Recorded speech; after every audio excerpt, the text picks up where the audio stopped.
Hello à tous, bienvenue sur Lidl Cuisine, j'espère que vous allez bien et que vous êtes prêts. Alors ouvrez vos chakras parce qu'aujourd'hui on va mettre de la betterave dans des petits moelleux au chocolat. Et oui, mais vous allez voir, ça fonctionne très bien, on ne sent pas le goût de la betterave et surtout ça permet de ne pas mettre de beurre ou d'huile, donc c'est plutôt cool d'un point de vue nutrition. Vous amusera à faire deviner autour de vous qu'est-ce qu'il y a comme ingrédient secret dans ces moelleux. Les ingrédients, je vous les liste en description de cette vidéo, vous les retrouvez chez Lidl et on attaque la recette. Pour réaliser les petits moelleux chocolat et betterave, pour 6 personnes, vous aurez besoin de 300 g de betterave cuite, 200 g de chocolat noir à pâtisser, 2 cuillères à soupe de cacao non sucré, 125 g de sucre, 4 œufs, un demi-sachet de levure chimique, une pincée de fleur de sel, 80 g de farine et 50 g de poudre d'amande. La première étape, on fait fondre le chocolat. Vous coupez les carreaux de chocolat comme ça et ça va partir au micro-ondes ou au bain-marie. Donc micro-ondes, je fais 2 fois 1 minute et au bain-marie, sinon au-dessus d'une casserole avec un petit fond d'eau. Vous mélangez doucement. Il faut que le chocolat soit bien fondu. On utilisera 3 quarts du chocolat, donc 150 g dans la préparation gâteau. Les 50 g restants, on les gardera pour faire un petit nappage sur le dessus. Voilà, à tout de suite. Alors on va continuer. On va utiliser le blender aujourd'hui. Ça va être très rapide. Vous allez voir, on va prendre les betteraves. Elles sont cuites et sous vide. Vous pouvez partir de betteraves fraîches évidemment, mais il faudra les faire cuire dans ce cas. Vous allez voir la texture que ça va donner à notre gâteau. J'en ai déjà utilisé, mais dans des brownies aussi et tout. C'est juste génial. Ça sucre un peu le gâteau déjà, donc on peut se permettre de baisser la quantité de sucre qu'on utilise. Et vous avez un gâteau très moelleux. Je coupe pour aider le blender. Évidemment, pour pouvoir bien amorcer le blender, on va ajouter les œufs. Et c'est parti, on va blender jusqu'à ce qu'on ait un mélange homogène. On commence petite vitesse et on va monter progressivement.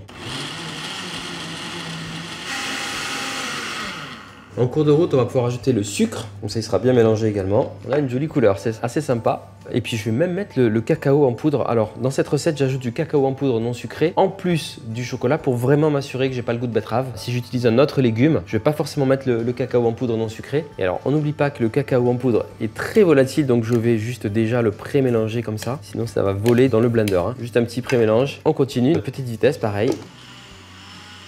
On va continuer puisqu'on a encore un dernier ingrédient liquide, c'est le chocolat. Je vais mettre, comme je vous disais, 3 quarts du chocolat. On va se garder quelques cuillères de chocolat liquide pour la déco du gâteau et sinon, dans le bol. On va mixer une dernière fois.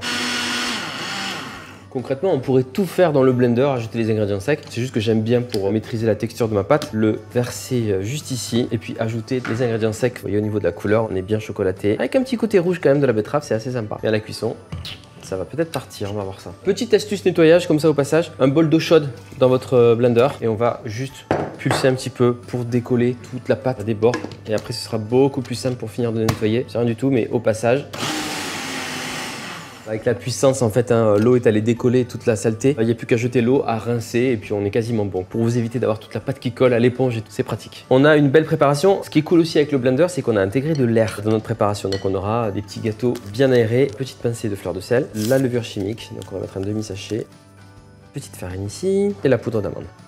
Je vais mélanger l'ensemble et notre pâte à gâteau sera prête. J'ai mis le four à préchauffer à 180 degrés. On mélange rapidement avec une maryse jusqu'à ce qu'il n'y ait plus de farine ou de poudre d'amande visible. Pas de grumeaux non plus. On a la bonne texture de pâte à gâteau. On peut cuire cette pâte dans un moule à gâteau classique, dans un moule à cake ou dans des petits moules individuels. Aujourd'hui, on va faire ça dans des moules individuels. Mettez un petit coup de spray de démoulage ou un petit peu de beurre fondu dans le fond. J'utilise toujours ma cuillère à glace moi, pour bien remplir. On monte aux 2/3 parce que ça va bien gonfler. Cette préparation, elle est assez cool aussi pour faire des gâteaux à étage avec de la crème fouettée entre les étages. C'est très bien. Il y a un gâteau qui s'appelle le Red Velvet et c'est un peu cette préparation. Ça évite aussi d'utiliser des colorants, le fait d'utiliser la betterave. Si vous êtes très gourmand, vous avez le droit d'ajouter quelques ingrédients dans ces petits gâteaux. Des pépites de chocolat. Quelle grâce. Non, c'est bon. Très bon. Des noisettes, ce genre de choses. Sinon, vous les laissez comme ça. On fera un petit glaçage chocolat tout simple dessus tout à l'heure. On répartit bien la pâte et c'est parti. On part comme ce sont des petits gâteaux sur 20 à 25 minutes de cuisson à 180 degrés tout à l'heure.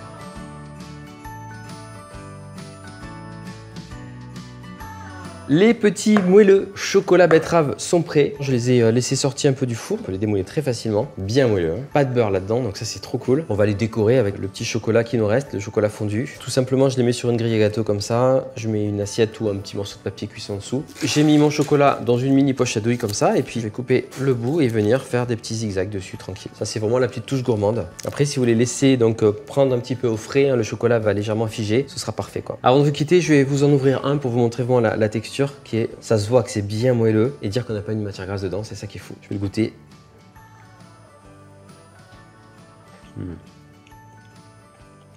trop bon. Et voilà, vos moelleux chocolat betterave sans matière grasse sont prêts. Vous allez vous régaler, faites-moi confiance. J'ai goûté, je vous confirme, on ne sent pas du tout le goût de la betterave. Le chocolat est suffisamment puissant pour prendre le dessus. Vraiment, la texture est cool, c'est moelleux, c'est pas sec. Vous allez pouvoir servir ces petits moelleux si vous avez envie, pourquoi pas avec quelques fruits rouges dessus. J'imagine bien que ça pourrait aller avec de la banane, de la mangue et tout. Donc si vous avez envie d'ajouter du fruit, vous me direz en commentaire si vous comptez tester cette recette, si vous aviez déjà pensé à mettre de la betterave dans un gâteau au chocolat. J'ai hâte de lire vos commentaires là-dessus. Comme d'habitude, on compte sur vous pour partager la recette, pour la faire découvrir à un maximum de personnes et à vous abonner et pourquoi pas à inciter vos amis à s'abonner également à Lidl Cuisine. Plus on est nombreux, mieux c'est. Allez, à très bientôt. Ciao.